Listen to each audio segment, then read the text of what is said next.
Good morning, guys. Oh, it's almost 11 a.m. and I cook my brunch. For today, I have broccoli,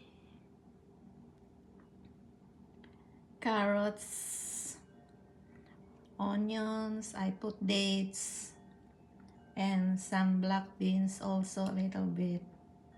Just boil it, put soy sauce, salt and pepper. This is a healthy one. I did not put any meat, just vegetables. Just boil it, or you can stir fry it, but me, I just boil it so that it's more healthy.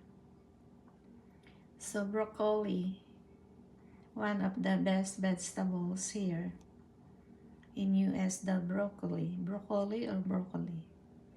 So that's it. I put 2 dates so that the soup will be a little bit sweeter.